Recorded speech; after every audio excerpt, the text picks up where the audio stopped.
Elas se erguem do deserto como montanhas feitas por mãos humanas, testemunhas silenciosas de uma civilização que ousou desafiar o tempo. As grandes pirâmides do Egito. Há mais de 4.500 anos, elas dominam a paisagem, guardando segredos que ainda hoje nos fascinam e intrigam. Olá, exploradores da história. Vocês já se perguntaram como, numa era sem guindastes modernos, sem aço, sem a tecnologia que conhecemos, uma civilização conseguiu erguer monumentos tão colossais e precisos? Como pedras pesando toneladas foram cortadas, transportadas por quilômetros e empilhadas a alturas vertiginosas, com uma precisão milimétrica. Hoje vamos embarcar numa jornada épica.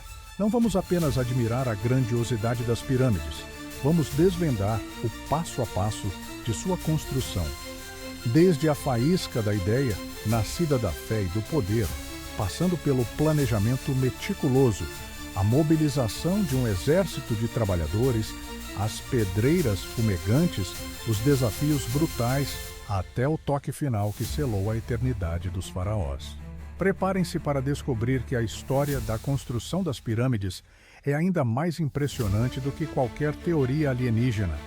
É uma história de engenhosidade humana, perseverança e uma organização social sem precedentes.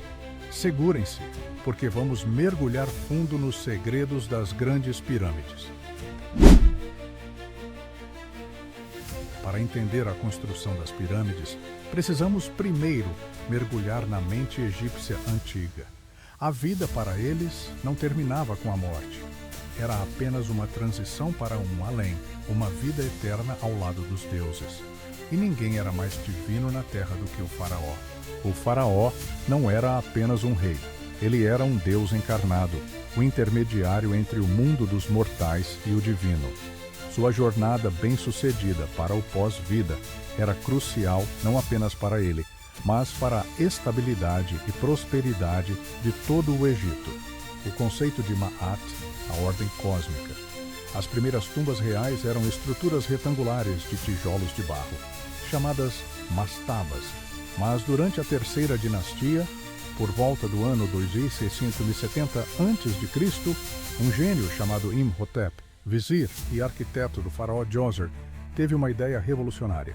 Ele empilhou mastabas, uma sobre a outra, cada uma menor que a anterior, criando a primeira pirâmide. A pirâmide de degraus de Saqqara. A pirâmide de degraus simbolizava uma escadaria para os céus, um caminho para o faraó ascender e se juntar aos deuses estelares. Mas a evolução não parou por aí. Os faraós seguintes, especialmente Sneferu, pai de Quéops, foram pioneiros na busca pela forma piramidal perfeita, com faces lisas. Sneferu construiu 3 pirâmides. A de Meidum começou como de degraus e tentaram alisar. A pirâmide curvada, onde tiveram que ajustar o ângulo no meio da construção devido a problemas estruturais. E, finalmente, a pirâmide vermelha, em Dashur, a primeira pirâmide verdadeira com faces lisas e bem-sucedida. Essas tentativas e erros foram cruciais. Cada desafio, cada colapso parcial, cada ajuste, forneceu o conhecimento e a experiência necessários para o que viria a seguir. O auge da construção de pirâmides, o platô de Gizé. A ideia não era apenas construir uma tumba, mas um portal para a eternidade, uma máquina de ressurreição, um testamento ao poder divino do faraó e à engenhosidade do povo egípcio. Com a forma piramidal estabelecida, o faraó Quéops, Khufu, em egípcio, por volta do ano 2580 a.C., decidiu que sua morada eterna superaria todas as anteriores. Nascia o projeto da Grande Pirâmide. A escolha do local não foi aleatória. O platô de Gizé oferecia vantagens cruciais como 1. Base sólida. Um platô de calcário resistente capaz de suportar o peso inimaginável da estrutura. 2. Proximidade da capital, perto de Mênfis, a capital da época, facilitando a administração e o suprimento de recursos. 3. Acesso ao Nilo. essencial para o transporte de materiais pesados, como o granito de Aswan, a centenas de quilômetros ao sul, e o calcário fino de Tura, do outro lado do rio. 4. Elevação. Uma posição elevada tornando a pirâmide visível de longe, um símbolo de poder. 5. Lado oeste do Nilo. Tradicionalmente, o oeste era associado à Terra dos Mortos, onde o sol se punha. O arquiteto por trás da Grande Pirâmide é tradicionalmente identificado como Hemiunu, sobrinho ou primo de Quéops. Ele era o supervisor de todas as obras do rei. Imagine a responsabilidade. Hemiunu e sua equipe de escribas, matemáticos e engenheiros enfrentaram um desafio monumental. O planejamento exigiu uma precisão matemática e astronômica espantosa, como orientação. As faces da Grande Pirâmide são alinhadas com os pontos cardeais, com um erro mínimo, uma proeza alcançada provavelmente através da observação das estrelas. Eles poderiam ter usado o método do círculo indiano com uma estaca vertical, gnomon, ou observando a ascensão e o poente de uma estrela circumpolar. Nivelamento da base. A base da Grande Pirâmide, cobrindo uma área de 53 mil metros quadrados, equivalente a quase 10 campos de futebol, é nivelada com uma variação de apenas alguns centímetros. Isso foi possivelmente feito inundando a área com água e marcando o nível, ou usando uma série de canais interconectados. Ângulo perfeito. O ângulo de inclinação das faces. Cada bloco, cada corredor, cada câmara interna, como a Câmara do Rei, a Câmara da Rainha e a Grande Galeria, teve que ser meticulosamente planejado antes que a primeira pedra fosse assentada.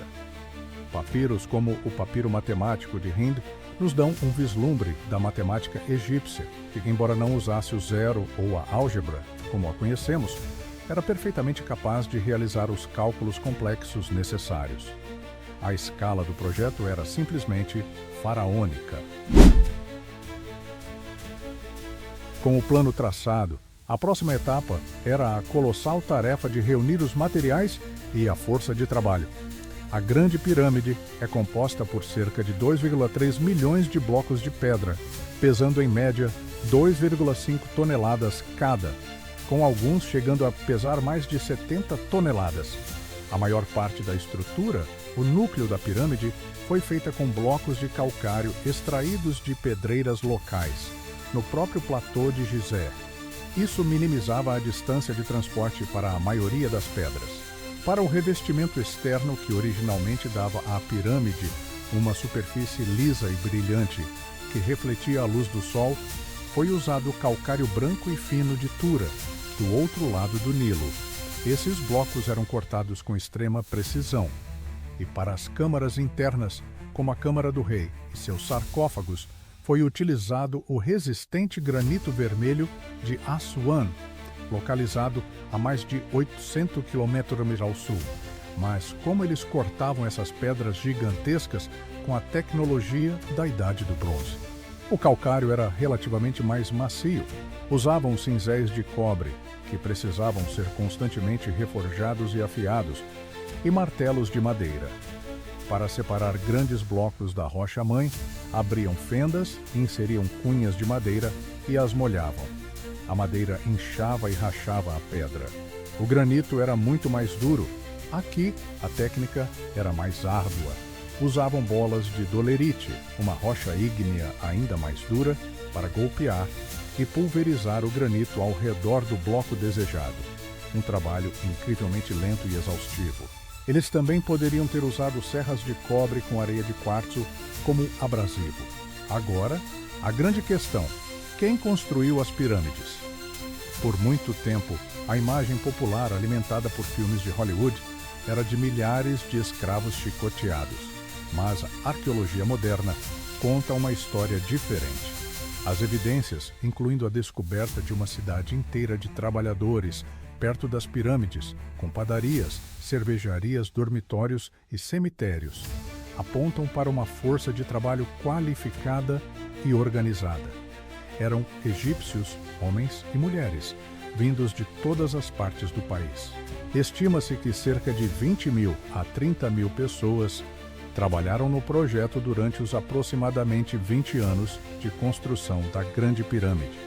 Havia um núcleo de trabalhadores permanentes e qualificados, pedreiros, artesãos, engenheiros e uma grande força rotativa, possivelmente camponeses, que trabalhavam nos projetos reais durante a estação da cheia do Nilo, quando os campos estavam inundados e a agricultura era impossível. Eles eram alimentados, abrigados e, surpreendentemente, recebiam cuidados médicos. Esqueletos encontrados mostram ossos quebrados que foram corretamente imobilizados e curados. Eram trabalhadores respeitados, divididos em equipes ou filas com nomes como Amigos de Khufu ou Bêbados de Menkaure, criando um senso de camaradagem e competição saudável. Eles não eram escravos, mas construtores de nação, participando de um projeto sagrado. Extrair milhões de toneladas de pedra era apenas metade da batalha. A outra metade era transportá-las, às vezes por centenas de quilômetros, e depois elevá-las a alturas impressionantes. Para os blocos de calcário locais, o transporte era relativamente curto, mas ainda desafiador. Os blocos eram colocados em trenós de madeira. Para facilitar o deslizamento, acredita-se que a areia à frente do trenó era molhada, reduzindo o atrito significativamente, como demonstrado em experimentos modernos e representado em pinturas egípcias.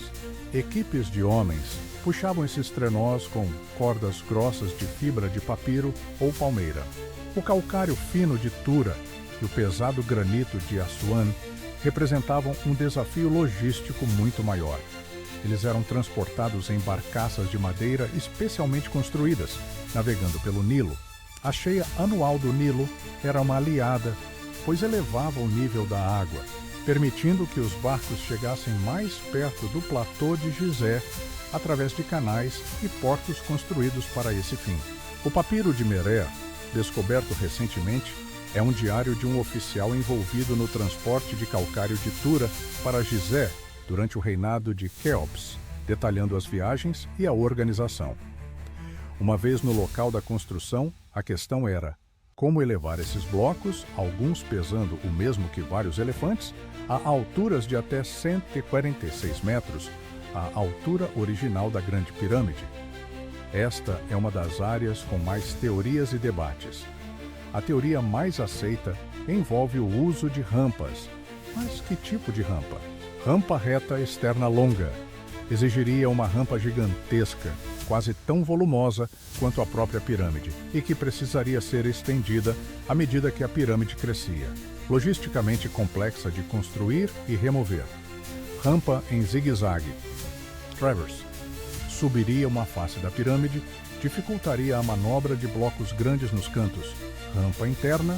Uma teoria mais recente sugere uma rampa interna que subiria em espiral dentro da própria estrutura da pirâmide, deixando uma pequena cicatriz ou anomalia térmica detectada em varreduras. Combinação de métodos. É provável que tenham usado uma combinação, uma rampa externa reta para os níveis inferiores e possivelmente rampas menores ou alavancas para os níveis superiores. Além das rampas, usavam alavancas de madeira, roletes e uma enorme coordenação humana. Cada movimento era planejado. O som de milhares de homens trabalhando, o ranger das cordas, o barulho das pedras devia ser ensurdecedor. A logística para alimentar, hidratar, especialmente no calor do deserto, e organizar essa força de trabalho era por si só uma obra de engenharia social. Com o local preparado, os materiais chegando e as equipes mobilizadas, a construção da pirâmide propriamente dita começava. Era um processo lento, metódico e incrivelmente perigoso. Fundação e primeira camada, após o nivelamento preciso da base, a primeira camada de blocos de calcário do núcleo era assentada. A precisão aqui era fundamental, pois qualquer erro se multiplicaria nos níveis superiores. As pedras angulares eram especialmente importantes e, construindo o núcleo camada por camada, a pirâmide começava a subir. Os blocos do núcleo, mais rústicos, eram arrastados pelas rampas e posicionados. A argamassa usada entre eles não era tanto um adesivo, mas mais um lubrificante para ajudar a deslizar e assentar os blocos, preenchendo também algumas irregularidades. Um dos aspectos mais engenhosos era a construção das câmaras e passagens internas enquanto a pirâmide subia. Elas não foram escavadas depois. A grande galeria, com seu teto em consola, onde cada camada de pedra se projeta um pouco além da inferior, é uma obra-prima da arquitetura interna. A Câmara do Rei, construída inteiramente em granito, possui gigantescas vigas de granito no teto, pesando dezenas de toneladas cada, para distribuir o peso da estrutura acima. Acima dela, existem 5 câmaras de alívio para proteger o teto da Câmara do Rei do esmagamento. Conforme o núcleo subia, os blocos de calcário branco de Tura finamente polidos eram adicionados, geralmente de cima para baixo, à medida que as rampas eram removidas, ou de baixo para cima com ajustes finos.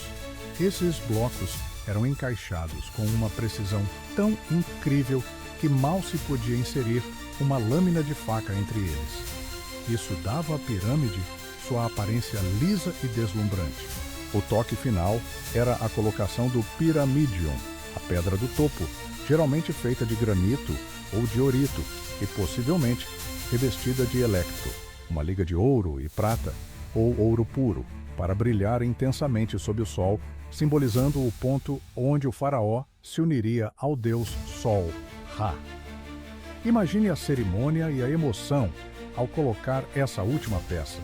Durante os cerca de 20 anos de construção da Grande Pirâmide, estima-se que, em média, um bloco era colocado a cada poucos minutos, 24 horas por dia, 7 dias por semana, ou um ritmo muito intenso durante as horas de luz todos os dias. A organização tinha que ser impecável, com equipes especializadas para cada tarefa. Cortadores de pedra, transportadores, construtores de rampas, assentadores, polidores. As dificuldades eram imensas. O calor escaldante do deserto, a poeira, os acidentes de trabalho, esmagamentos, quedas, a exaustão, doenças como a disenteria deviam ser comuns. Mas a crença no propósito divino do projeto e a liderança eficaz mantinham o trabalho em andamento. Havia um sistema de rodízio para evitar o esgotamento total e a promessa de uma vida após a morte digna por participar da obra do faraó. Uma vez concluída, a Grande Pirâmide não era apenas uma estrutura imponente. Era um complexo funerário funcional. Ao redor dela, havia pirâmides menores para as rainhas mastabas, para nobres e altos funcionários, um templo mortuário ao lado leste da pirâmide, onde eram feitas oferendas diárias ao espírito do faraó, e um templo do vale conectado por uma calçada coberta mais próximo ao Nilo. Após a morte do faraó Quéops, seu corpo mumificado passaria por elaborados rituais no templo do vale e no templo mortuário, antes de ser levado pela calçada e selado dentro da Câmara do Rei, em seu sarcófago de granito. A entrada da pirâmide era então bloqueada com enormes blocos de pedra, e o conhecimento de sua localização escondido.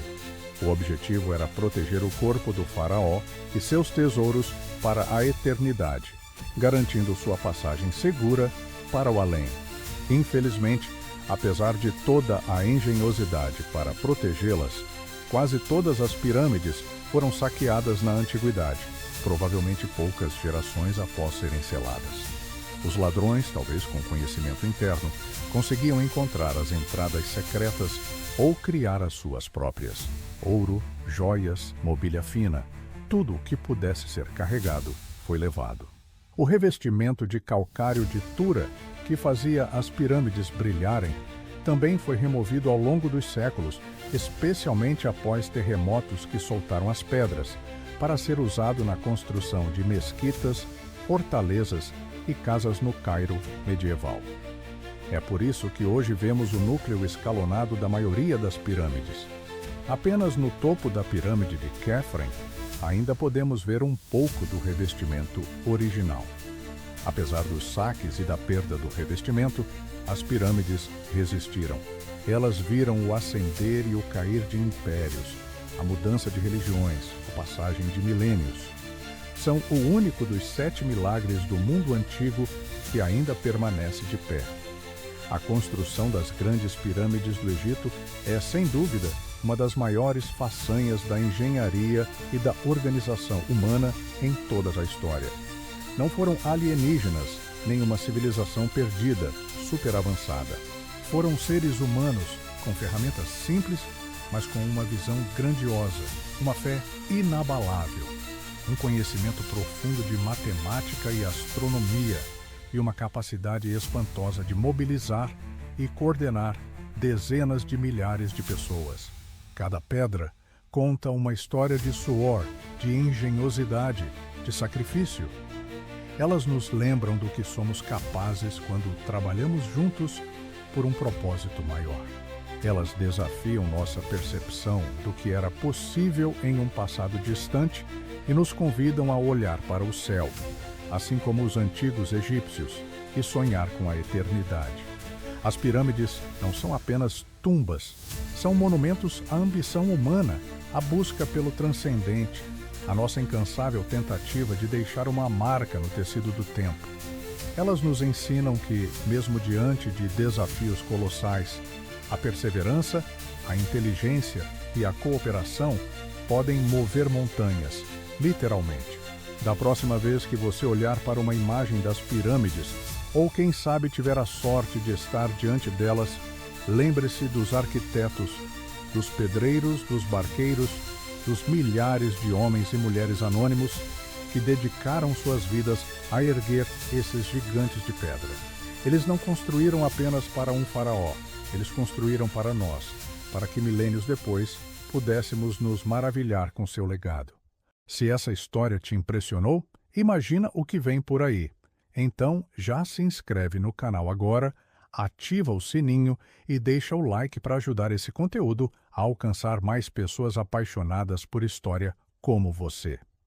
E me diz aqui nos comentários, qual outro personagem épico você quer ver por aqui? Sua sugestão pode virar o próximo vídeo do canal.